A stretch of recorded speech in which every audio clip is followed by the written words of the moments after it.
in these circumstances when the programs of the church are stifled, that you might be able to be a good Christian. And we have one of those wonderful persons, an extraordinary young man who has done yeoman service and made a major difference in the life of people who fall into some of the categories we read here in this country. Please join me in welcoming as my guest Brother Kimar Safri of the Barbados Veteran and Homeless Society. And Brother Kimar, we're so glad to have you today. Thank you for having me, Pastor. I appreciate it. Yes. We always tell people that the church is not the organization that gets a photo op for everything it does and for every person it helps. And that there are Christians out there doing excellent work. And certainly your organization is one of those organizations, and you're one of those Christian young people that are doing good work. And so I want to commend you for the good work. So for our audience, so that they get to know who you are, tell us what prompted you to be able to start ministering to those who live on the street. Interesting story. It was never a passion or a desire to work with persons that were homeless.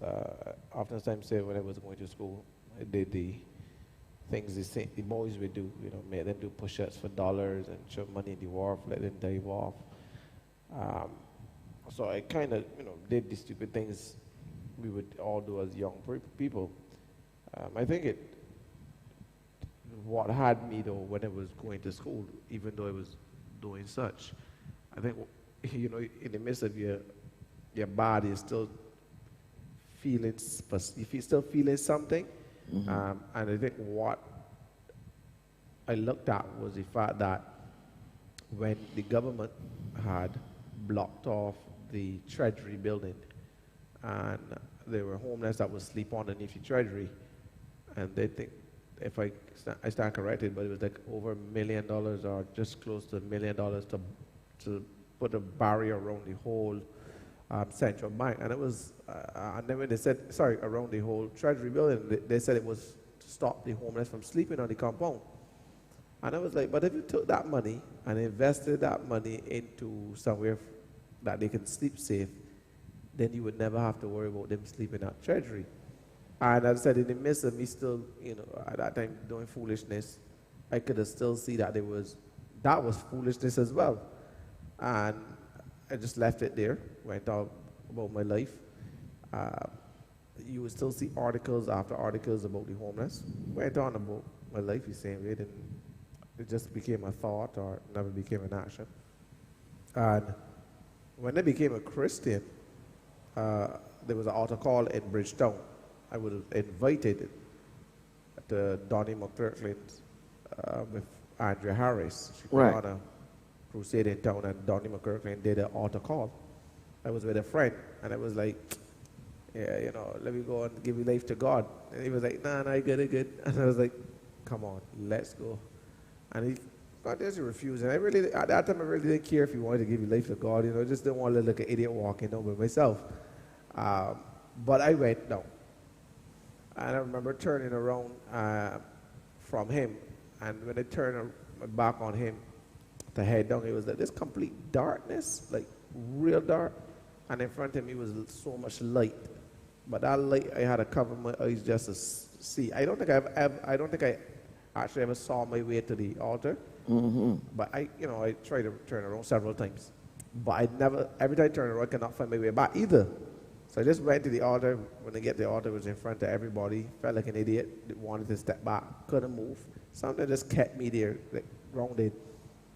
And it was that side time, upon receiving Christ, that was like the 4th of October 2009. And I hear, go work with the homeless.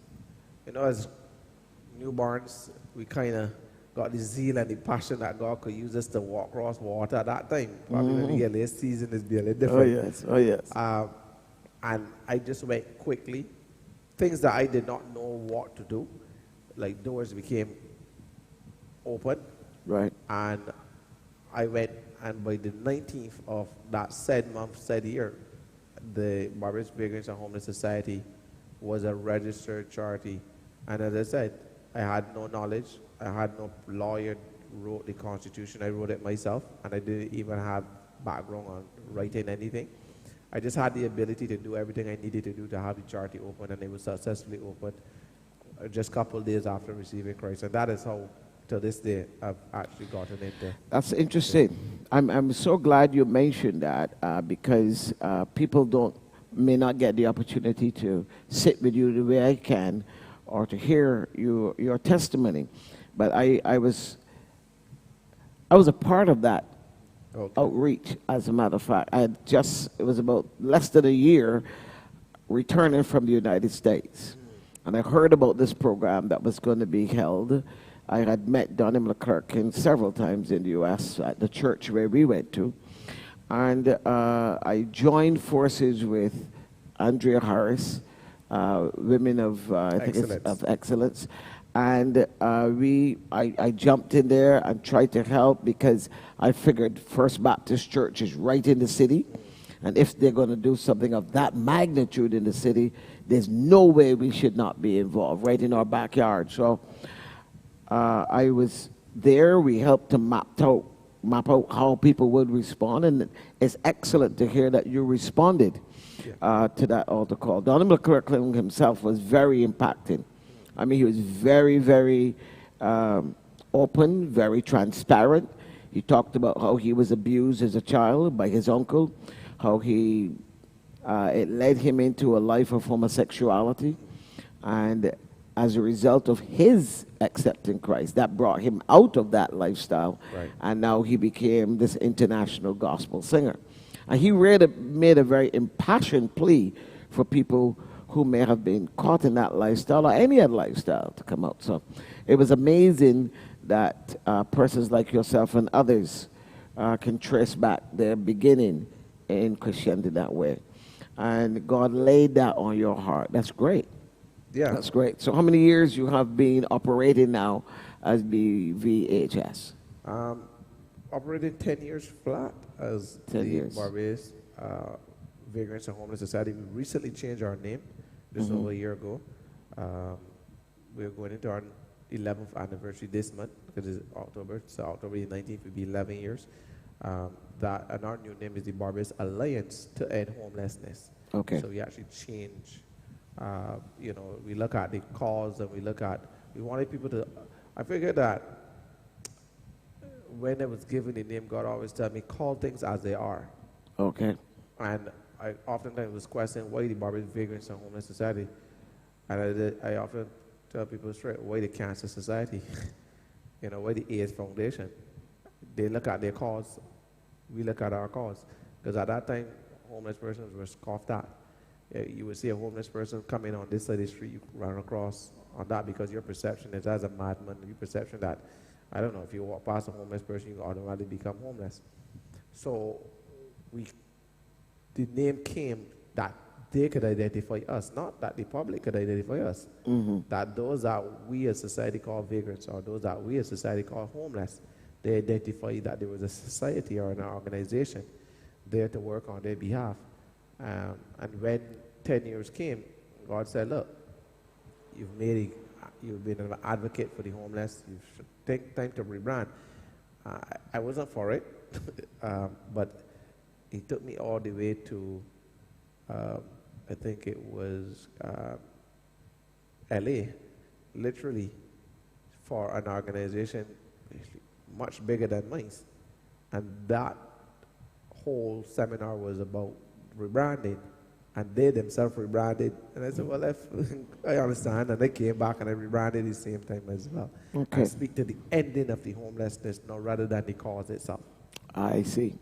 Yeah, so now it's more like an advocacy group as opposed to just identifying as a group that houses and takes care of. Am I hearing you correctly? Underneath the Barbados Vagrants and Homeless, that we were more of an advocacy. I see. Underneath the Barbados Alliance to End Homelessness is more of alliance between churches, NGOs, Okay, so now you're partnering to end okay, it. so a collaborative efforts. Yes, Okay, because we I built got you. relationship with people over the years, and we said, well, that's an alliance, and Right. that alliance can work to end homelessness Beautiful. in Barbados. Beautiful. And recently you were blessed to be able to, I know you were asking for that a long time, you were able to move into an actual building headquarters rather than renting or being accommodated. You have now your own facility, is that correct? Yeah, funny thing is, God have always shown me every plan, so I know the plan. I know what He shows me. He just withholds some things. So, for example, I can see that I will get a building for the homeless, and I will work towards it. So when we work towards the building, this is like 10 years. So we used to rehab the homeless from homes. We rent the homes, we rehab. And obviously, I believe God takes us through testing phases, because some of us, we think we are ready for the big thing or the big picture, but oftentimes we are not. You can see it, Yes. but you're not. As if somebody give you an acre of land tomorrow, you may not have the money to build. So oftentimes it is there, but I don't think you're ready for the next step. So when we use the home, I think we were tested on how we rehab persons. We were moving at 98% success rate of putting people back into mainstream society. From there, we wanted to look at, because I really never believe in hostels. I never believe in shelter or any of that sort. I always believe in the rehabilitation, reintegration from a small set of people each per year, and quickly we get them back into society. But there was still a gap or need that needed to be filled, which was people were still sleeping on the street, or people were on the streets, but there was no shelter for them. So there was a gap that still needed other than the rehab. We attempted years after years. I can tell you every building in Bridgetown owned by government, every building in Bridgetown owned by who? By the church, by whoever. And we attempted to get land and property in this country for the homeless for over 10 years. Wow. For 10 years, just about 10 years. I've driven about with everybody. I've been to every minister meeting you could think about. I've been to land that was promised and taken back. And that was like, one of those moments in your life that if it wasn't for God, you would give up. Because I can tell you, I was given a paper, and it says on the paper, any land you select on this paper is yours. And we selected the land, and they said no. They got to one, and they said, we're going to give you 6 acres. Somehow God put it that the chairman of the board was a successful businessman in the construction field. And they said, you can have this 6 acres. And he said, no, you crazy? That's 6 acres on a zone 1. He can't even carry a family or can't even farm on the land. So no. So they put us in an area that the water goes 6 inches above land level, and they would have drowned us before we even start. There was this guy, I tried to get his building for probably better half of 5-6 years. And he had this building, and he said he wanted $18,000 for the building to rent it. I said, no, it's crazy. He said, well, buy it for me for 4-point-something million. I said, well, I don't have that money, but 18,000 is crazy. 5 years, 6 years passed. Met him again. Somehow I said, hey, the building's still there empty. I got 10,000 a month. Give me the building. He agreed to the 10,000.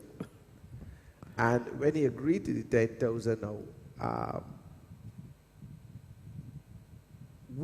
somehow I knew that was not the building, because going back, this particular building that we are in now, I knew that building was always ours.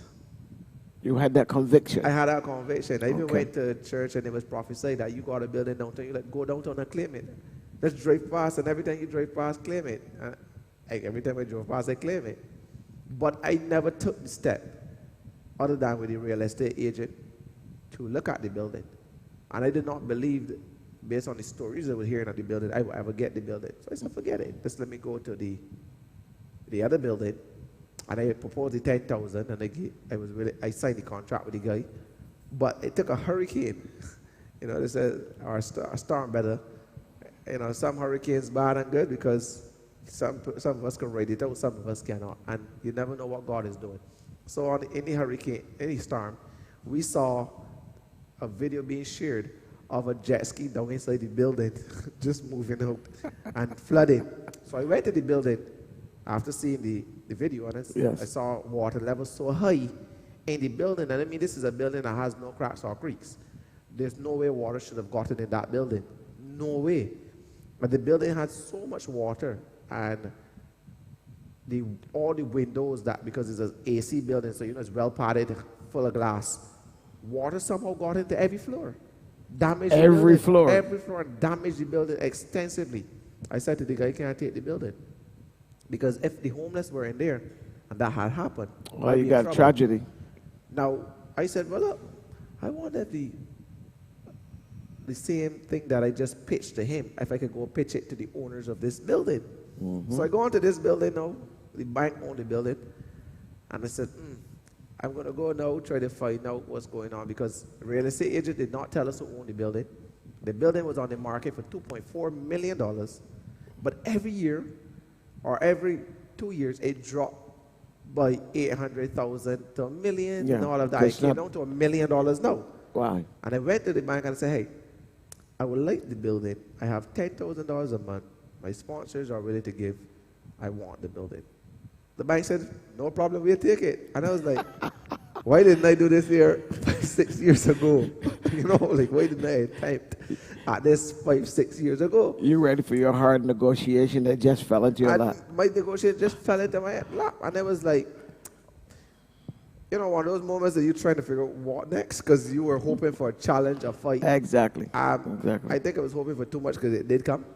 And I went to the building and they said yes to the building. This was the loans department because it was a repossessed building.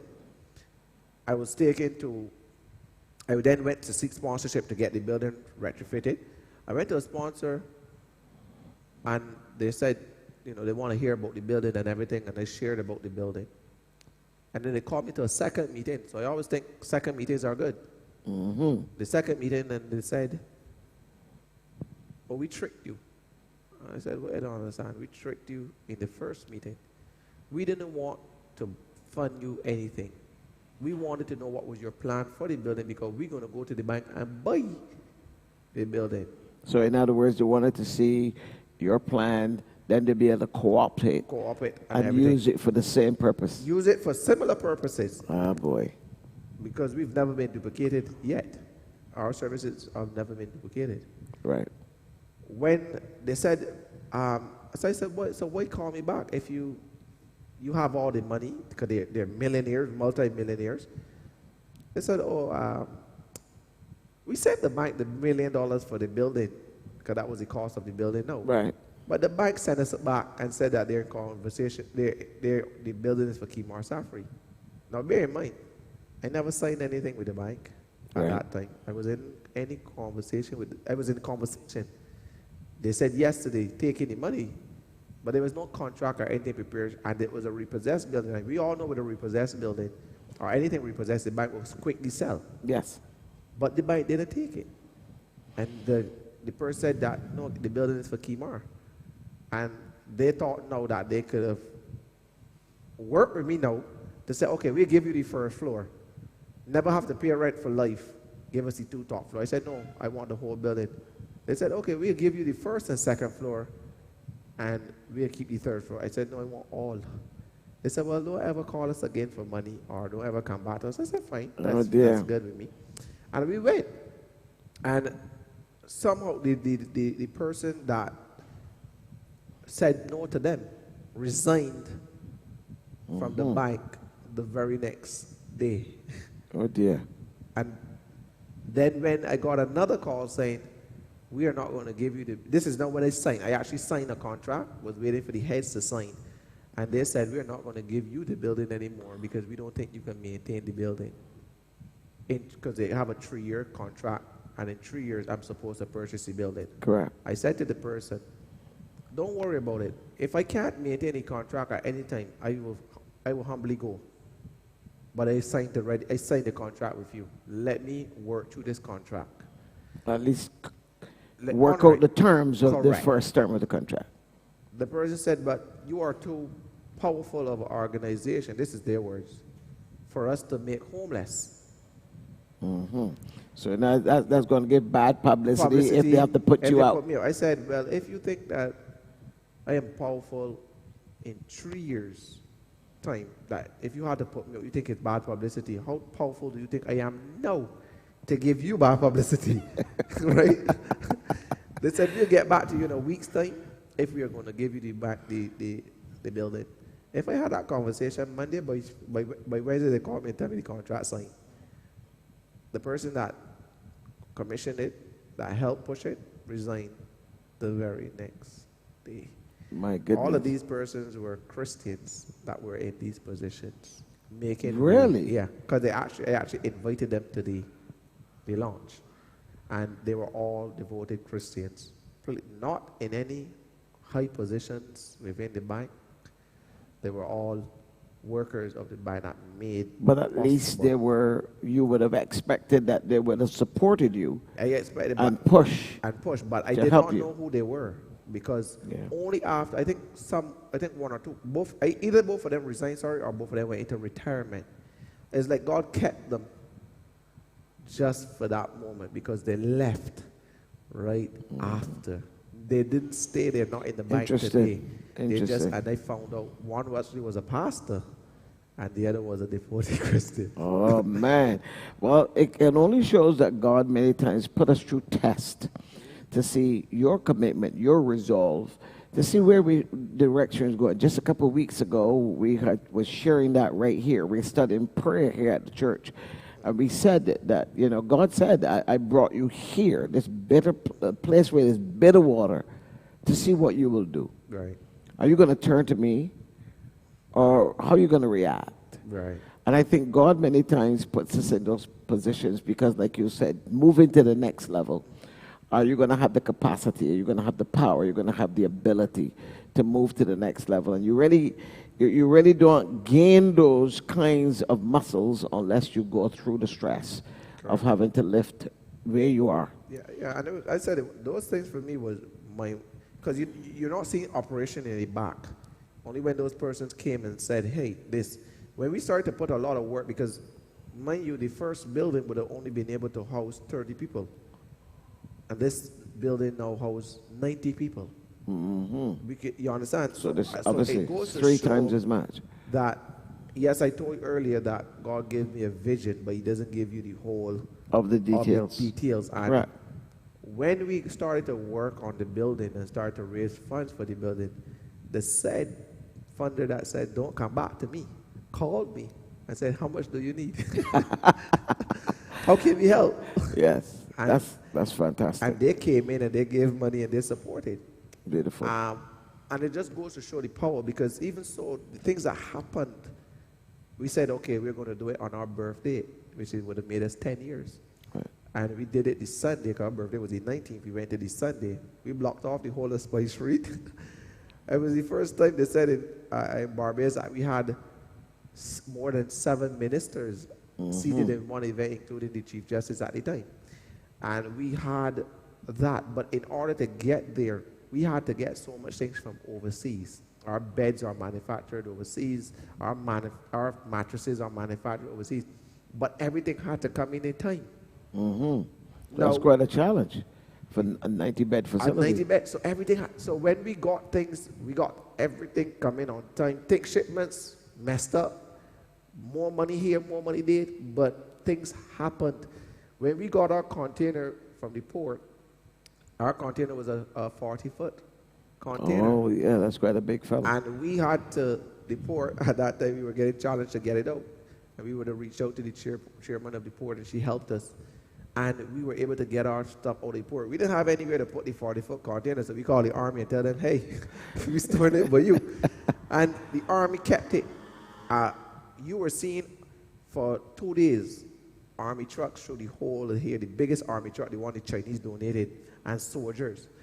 They carry every bed to every level because there's no elevator in that building. So the defense force came to your rescue. Outfitting. Oh, that's They did excellent. everything. Excellent. At one time, the probation department called me and said, "Hey, we got a lot of guys here that ain't doing nothing. Do you want Community them?" service. Community service guys. And so everything just were connecting the dots. Right. And we were able to open the building successfully On time. on time, with a massive event out there, decked out.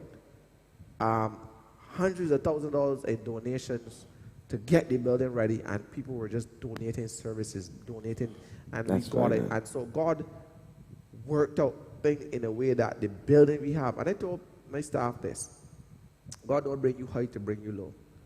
We're going to own that building. We have 3 years, and I told them we're going to own it. If not, the bank is going to give it to us. But we ain't leaving, because something is working on. Seeing that what God have done throughout to get me there, He's not going to bring you this far to leave you. Shame or any embarrassment. Amen. To us. Amen, brother. We're going to pray about that. If you just tuned in, you've tuned right into Midday Manna here at First Baptist Church, Bridgetown, Barbados. And our special guest is Brother Kimar Safri of the Barbados Now Alliance for the Homeless. You would know him formerly from Barbados Vagrant and Homeless Society, an advocate for those indigent persons who lived on the streets, who many times we know them to be in various ways of dysfunction, be it psychological, psychiatric needs, or even drug addicted. And we are grateful for the work of this young man, and we're just catching up to find out what he's doing. A Christian man working in society. So often people say, what's the church doing? Where's the church? Where's the church? Where's the church?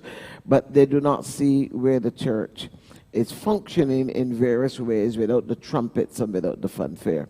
I saw you recently in the newspaper, and it was an unfortunate scene where a homeless man's body was discovered, and he was obviously lifeless.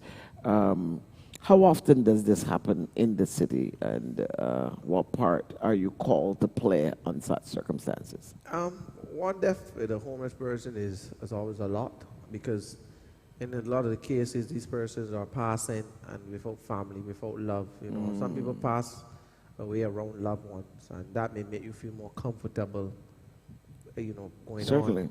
Certainly. But when you're alone and, you know, you're left without anybody to care for you, it is too often.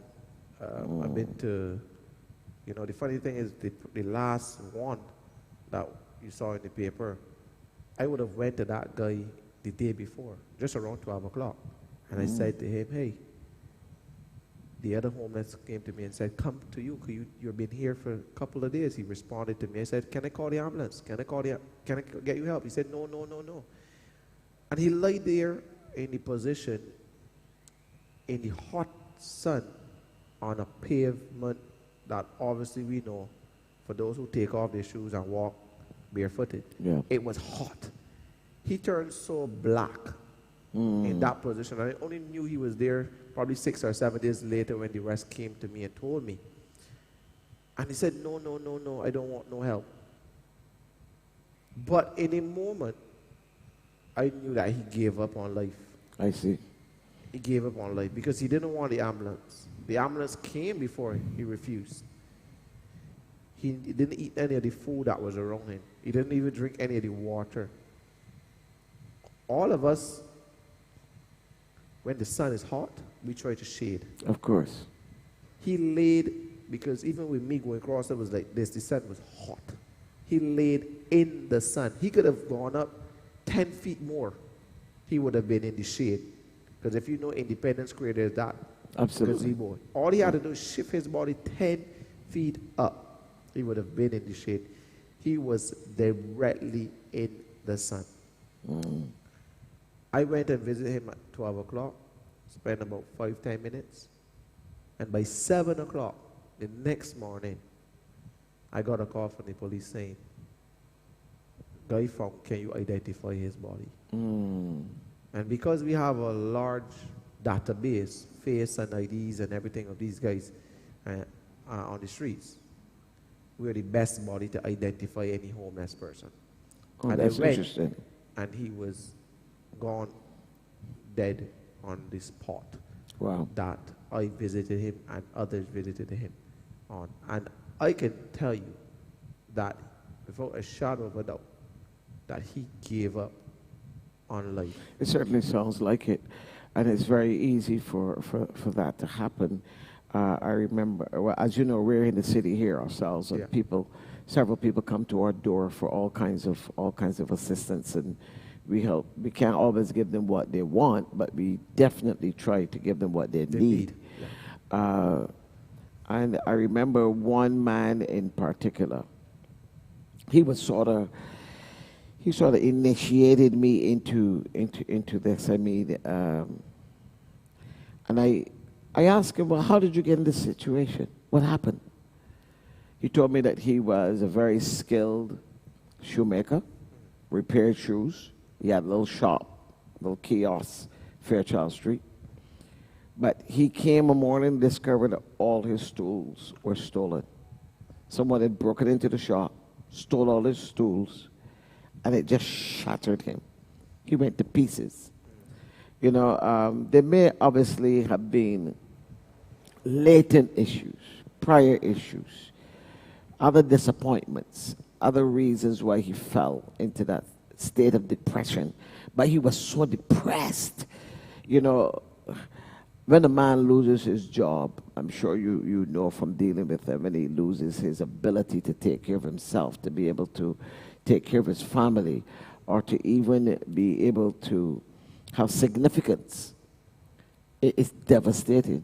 He was so devastated, he just lost it. He just went to pieces. Oftentimes, people always associate the cause of homelessness to that of drugs. Right. And that is one of the biggest misconceptions we have. Oftentimes, it is caused by family, by pressures of life. Mm-hmm. Family disputes and family stuff like that. disputes. Okay. Among our black population, we like to leave the will of argument than the will of possession. Mm. So, grandma, grandpa dies, siblings in the house. We argue who can get the house, who can get this, who can get that. You aren't working, so he try to push you out first. You got 3 children, let me push you out second. And try to fight to see who gets the house. Those sort of things. Everybody can't take leaving a childhood home. Everybody can't take being bullied by family members. Of course not. So these things are left that, yeah, you may go by your family and they say, well, look, I can give you 2 weeks. And 2 weeks turn into 3 weeks. Well, look, you should have gone 2 weeks ago. Now you're going from friend to friend. It ain't your home. Your home is where you was. Yeah. And you are then forced on the street. And I'm not saying drugs is not a factor. It is a factor. Of course. But in most cases, families are the biggest. I find that a lot of my clients, that their hook on drugs is after, or it's just a hardcore drugs. Because I don't rate, let's say I put in an intercontinent, or taking it out of context, rather, I don't see alcohol and cigarette as a drug. Because that's an everyday thing for a lot of people. Mm-hmm. So I would just put that out the equation for now. Yes. But when you're talking about the dope, and we're talking about the mixing the dope with the weed, which is called blackie, mm-hmm. You find those things on the streets. Because some of these guys, when they get on the street, their safest place to sleep is in the dope hole. No, you're not in the dope hole. That's interesting. Smoking. You're not even. We would not even think about that. Yeah, these we would think of a dope hole as a place where you can lie down, crash out. You can, if you're homeless, you can go into the dope hole freely and sleep. But there are people smoking, so obviously you've been affected. Yes. Getting that high, that secondhand smoke. Yes, there are some people that are on the hardcore drugs before they become homeless, but I'm just trying to show it from this perspective. The progression.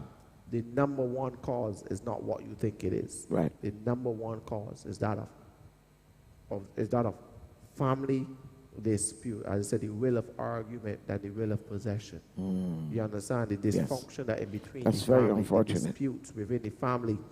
You have cases now that are growing where the boyfriend bringing the girlfriend to live there, and the girlfriend bringing the boyfriend to live there.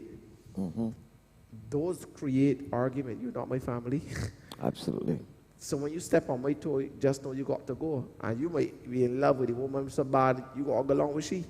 Or you go along with he, because you don't want to leave that person on the street alone. And of course, then too, I don't know if you're coming across this, but the growing phenomena of young women who are being lured into relationships with older men and drawn away from their homes, going to the house, sometimes becoming impregnated. And again, family may reject them because you were going to school, you were doing well, and you're going to let this guy that is not going anywhere pull you out, and he may pull back from the situation because now there's added responsibility. Yeah, the biggest, I always say that homelessness, women are more homeless than men. And you may not see it because more men are more, you can see them more on the streets. But a lot of women are homeless living with men. Correct. A lot of women are either giving up their children to that man or giving up themselves to that man. Wow. There's domestic violence among that as well, the number one cause. But what you're finding is that a lot of women too are breaking away from that cycle of having to depend on you, on your abuse. Right. Women are getting more stronger every day, more stronger than even us as men. Certainly. So they are coming out, and if they mean that they have to bring their kids, we've had children in the shelter, we've had children go to school from the shelter. Well, it's not nothing that we want. The matter is that Barbados has no shelter for men. There is a Saklai Gullet shelter, but people live there, so there's not a room. We have the only shelter in Barbados that if you were to become homeless, no, you can go to, man or woman. The only female shelter in this country is that for an abused victim. Right. But a woman that has not been abused cannot go to the shelter, which is called the battered shelter. If they don't qualify. But we have some way to keep them, and that's better for them to save the children, and we will help them get back on their feet. Exactly. This is interesting. Based on my experience working in the United States, when I worked in the social services there, the reverse was true. There were tons of shelters for women and children, and you had to strain hard to find shelter for a man, particularly a single man. And if you're young, there was very little space for you. Right. I was very shocked that here there's more resources for a male that is homeless than for a woman. And I think it's because of some of the cultural reasons that you just alluded to, where, a woman is homeless or a woman is displaced, somebody would take her in for all the wrong reasons. Right. Well, she's a woman, and therefore a man that takes her in may see an opportunity to take advantage of a situation. Or it may just be pity that a woman is on the street as opposed to an able-bodied man can take care of himself. But it is proving to be difficult and challenging. How do you see us addressing this? I mean, we can't continue, especially look at the pandemic that has now many people unemployed. I'm sure a lot of people who had jobs, at least to maintain a room, to maintain an apartment, now displaced, and you can be put out of it. So the homeless population could increase. In your interaction, advocacy with government, do you see them making any attempts to change that dynamic, that there would be some provision under the social care to have shelters for women, for children, for men? Are we expanding in that area? What's the movement? What's it looking like? I honestly don't see government moving to answer your last part first. I Let me go back to something. When I first started this work with the homeless, I was seeing double digits, 40 something, 50 something people on the streets. So you have what you call community homeless as well. Sorry, community homeless as well. I said to the government of the day at that time that you're going to triple these numbers in short order. Okay. Because obviously we were in a bad economic crisis. We were in a bad economic crisis at the time, in Right. the '08 era, and what's not. Thank you. Sorry. It's okay, my brother. We were in a bad economic crisis. The last administration left that and neglected the homeless population, and that grew to triple digits. Between that time when the government left, in that, or let me go from the '08 to about the 020 to 2018, we would have grown to more than 600 cases in this country, and over 600 people being affected by homeless alone. Over 600. That's quite enough. Which the minister at the time didn't understand, because we have supporting data. So we knew what was growing based on when you were seeing 1 month was 5 people, and then in the next month you were seeing 5 people per week instead of per month. Obviously, you know there was an increase. The problem of homelessness was not addressed then. The problem of homelessness was not addressed even before it started either. Right? We started to address homelessness, but on a big scale, it was small dents because you didn't have the alliance. Right. Nobody really wanted to partner. When we look at it and we start to seriously bring the numbers and show people and kept in the face of people, then we start to have the alliance, and you start to make a 78% dent in helping homeless people on the street. 78%. So you raise the visibility. You raise the visibility. Now, to answer that question about whether I see government opening a house for female women, for homeless women and children, no. Because that would have been done ever since. I also don't think that there's a level of seriousness in government as well to address homelessness and to address a lot of things. The reason why you can't think that by throwing money at an organization, it fixed the problem. Of course not. Relationship, organizational support, technical support. Those are things that are needed to bridge the gap, because here's what. I have a shelter in town, but there's a psychiatric hospital. I have patients that are in need of psychiatric care. So that should be an alliance. You have a Queen Elizabeth Hospital, so I don't see why you should be providing any health care services. Right. You have a welfare system. I don't see why you should be buying ID cards for homeless people. All of those things we had to build within. But you're saying that that's what you find yourself in some cases doing. In some cases, however, it's better now. If you're talking about the central government, whereas you're talking about better relationship, how the ministers or how the government see to bring policies to support homelessness, they're not. It may take me to now look at getting into politics to shape policy. Not about becoming a politician, but if I believe that could help. Because you're going to need policy as in, when organizations like us make recommendations to remove James off the street, they should be removed off the street. When they make recommendation for John to get off the street, John should be off the street. Because I made recommendation on a professional level, and that is the reason why you have Ninja Man continuously tripping. That's the reason why you have guys. So there are certain people that we need to make recommendation to come off the street. Right. When that guy said to me, that died Lily, that he don't want any ambulance, and the ambulance came and he said Should be no. compulsory.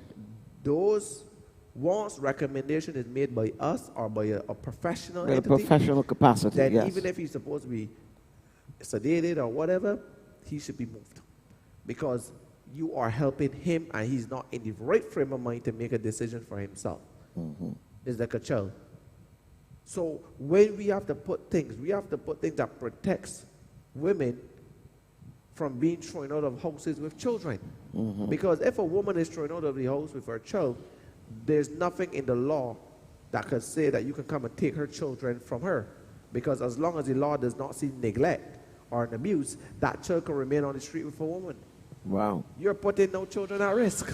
So therefore, we have to broaden how we address our tenants, the tenancy laws between landlord and tenants. We have to broaden the child care protective acts. Correct. We have to broaden the how we treat to welfare. How welfare treat the people, the social fabric of this country. I often say and I say it very much so openly to the government. We find that we focus so much on the economy that we forget the society.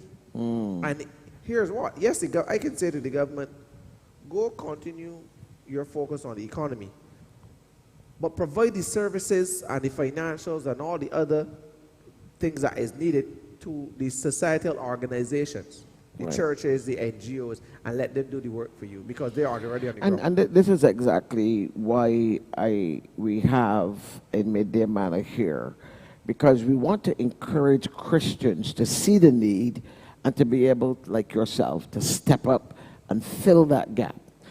You know, it is interesting when you look at the history of how societies have developed organizations and its various programs, that many of these institutions that we now see as secular were started by the church. Hospitals were started by the church. Orphanages were started by the church. We can go down the list of most of the social services were started by Christian people like yourself who saw a need and decided to do something about it. And I hear you. As we plan for the economy to get the entire economy working, we have to take care of those who will fall through the cracks of society. It was interesting, even in the COVID planning directives that government gave, one of the things that church leaders tried to communicate to government when they had the stay-at-home directives, and we said, hold on, we understand stay at home, we understand that, but how about the homeless? How do you tell them to stay home when there's no home to stay to? What are you doing with the people on the street? How do they fit into your directives? And clearly they were not even on the radar at the time. So in COVID, we did a lot of preparation on ourselves, and I always thank God for something.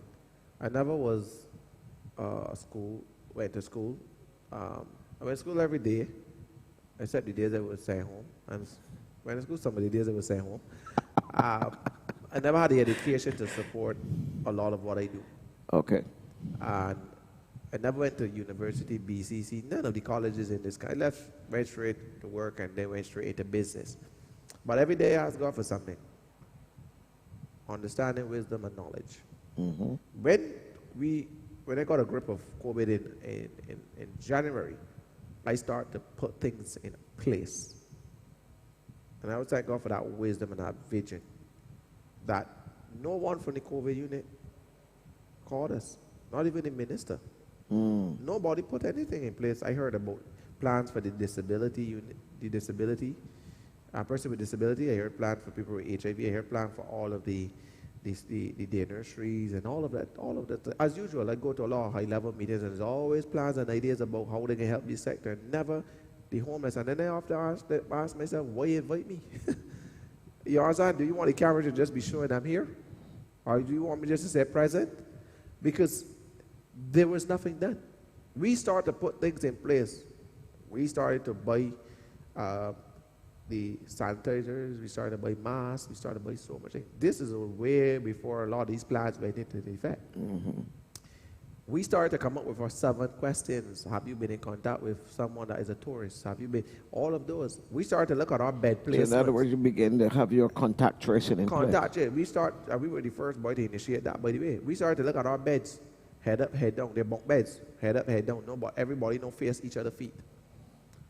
It took us took about a month and some for the head of the COVID unit at that time, Mr. Richard Gardner, to come. on an invitation by us to see the shelter. When he came, he said, you have one of the best COVID plans in Barbados. He went public and repeated it. He said, you have one of the best COVID plans in Barbados, if not the best. They were never thought about a head up, head down approach in beds. They never thought about questions, COVID questions. They never thought about all of the things that we had in place. But God gave me a vision. And as God was sending me forth, I was just doing. I didn't even know what I was doing. I just went along and do it. When he came, he saw all these things in place. He said, well, clearly we don't have these things that you have. But God gave a vision. That's very good. Government, we approached them. And we said, listen, as you clearly said, you can't be telling people stay home and the homeless ain't got no home.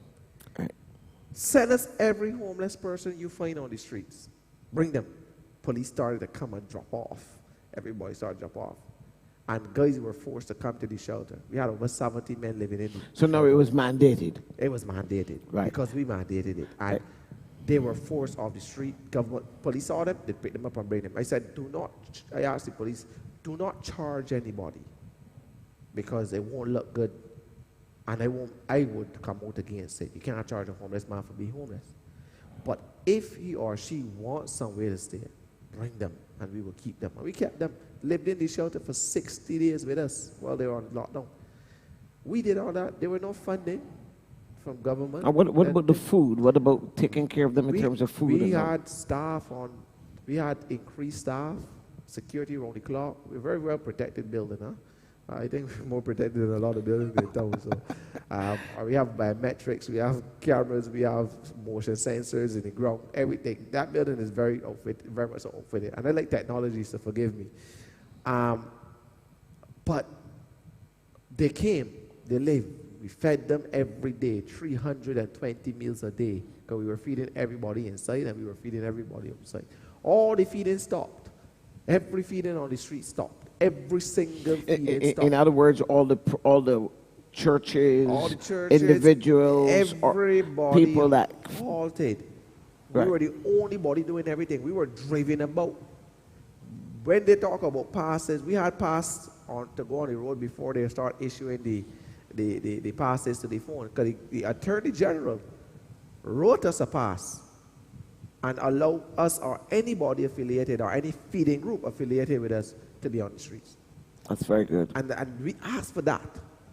We asked for that. So that when the lockdown officially came, we had full movementation throughout the country. And we were driving. I got pulled over a lot of times. Because you're breaking curfew? Because allegedly, because I have my pass. And I put out. Right, you're outside of the curfew hours. Yeah, some police knew me, and they said, Safri. Yeah, I got so familiar. I think I got so much police friends now that I got more police friends than I got friends out there. Because police did an awesome job by bringing them to us, and they would call us and say, Safri, I got somebody house that get. I mean, they were literally going above and beyond duty. So they said, Safri, they got people that go get put out. I can bring them there. I don't want them on the street to go and charge them. I said, bring them. You know, up to 1:45 this morning, superintendent police called me to take somebody in. In the morning, I sleep in. Right. But I was answering my phone. But it just goes to show we were well ahead. Because as I said, you can't shame God, you know. You can't shame the work of God. Amen. You cannot shame the work of God. God put me to do a work. And while sometimes I don't want to, I ain't going to be lying to you. I don't want to. Sometimes I have to be dread with the homeless and pull them up. Yeah, well, yes. Because they bite the hand that feed them from here straight up. Absolutely. And you have to be ahead. Well, I may not, I got another saying. I said, God, if I don't lead me, lead me. Because I may go this way. God want me to go this way. But somehow he always got a roundabout for me. And I back up this way. You know, everybody don't get a roundabout in life. But we talk about straight and narrows. But I always get a roundabout that. Because I knew from the day that I took up this challenge that I said to the Lord, I asked you for this, you know. You give me it. So when you got this obstacle, you fix it. Because I ask you, if my business fail tomorrow, I okay with that. Because I picked up. you give me this. So when it done, it done. And it failed. Because you gave me it. So I knew that when God has his hand in something, it cannot fail. God is not a failing God. Amen. So we've always had that no matter what we are above. When people ask about money, how much money it takes to run? I said if we were to pay the rent, if our sponsor, this is our last month for our sponsor to stop paying the rent, it puts us at $35,000 a month. Wow. Somebody asked, do you raise $35,000 a month? I said, last time I looked on the books was in COVID. And it says that we brought in $700 for 1 month, but we spent $47,000. I said, the person said, how you mean? Between two to 2.5 months, we spent $137,000 or almost $147,000 in COVID. And the government said, when we met with them, so who donated that? I said, don't ask those questions because I don't have the answer. I do the work, the Lord provided. Amen. It's such a shame that we've got to come to the end of this program. This hour has gone by so quickly. But we had the privilege of having Brother Kemar Safri, and I can say Brother Kemar Safri because he knows the Lord as his Savior. You hear with his own mouth, his own testimony, giving his life to Christ right here in the city. And relying totally on God. The accounts don't add up. And usually that's the case when you're working for God. It just don't add up. 5 barley loaves and 2 fishes can feed 10,000 people. But that's the way God works. We're so pleased that you were able to tune in. Kemar, I'm so glad that you were able to stop by. You're a neighbor in the city. And of course, anytime that we can assist you, we're going to do our best to. Every now and again, when we get donations, I run over there. You may not be there, but I give to your staff. Thank you. And I tell them Pastor Paul came by. But we are grateful to the members of First Baptist who have made some of those donations possible. And we want to encourage you in these dying moments here now. Donate to the Homeless and Vagrant Society. It's right here in Spice Street, right across from the Central Bank. You can't miss it. It's a beautiful building.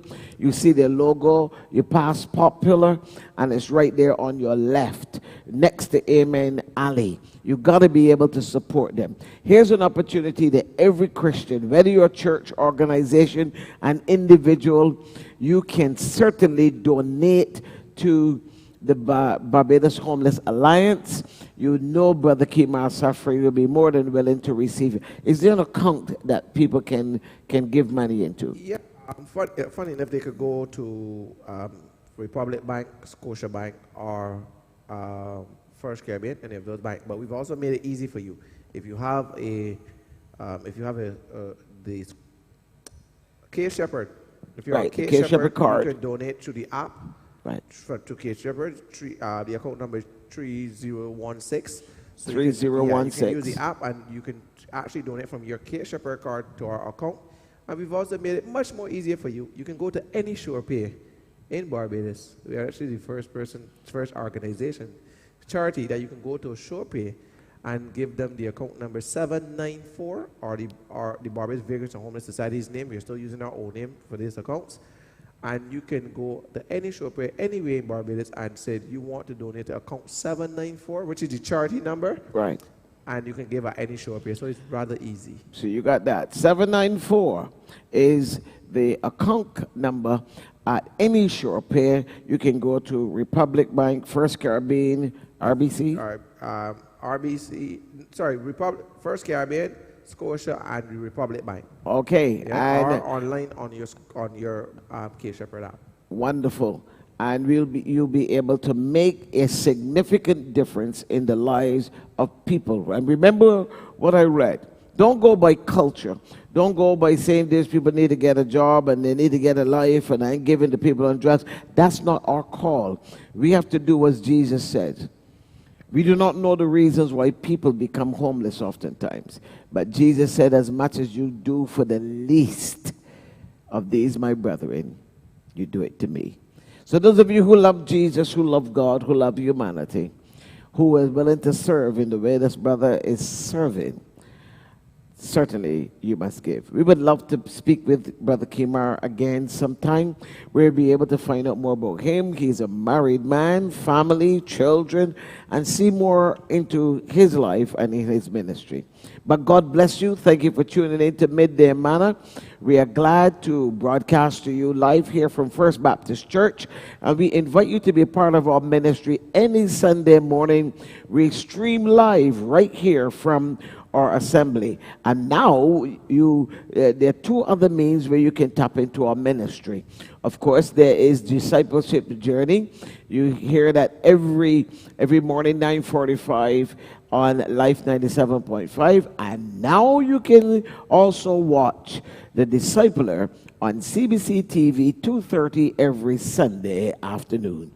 God bless you. It was a pleasure being with you. We look forward. Please pray for our Brother Kimar.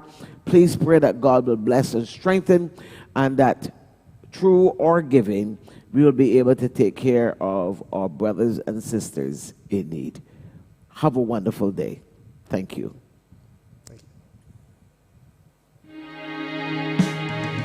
Let your manna fall from Thank you, brother. heaven. Shower down your word from up above. Grace and truth are what we're craving. Manifest your blessings and your love. Here with your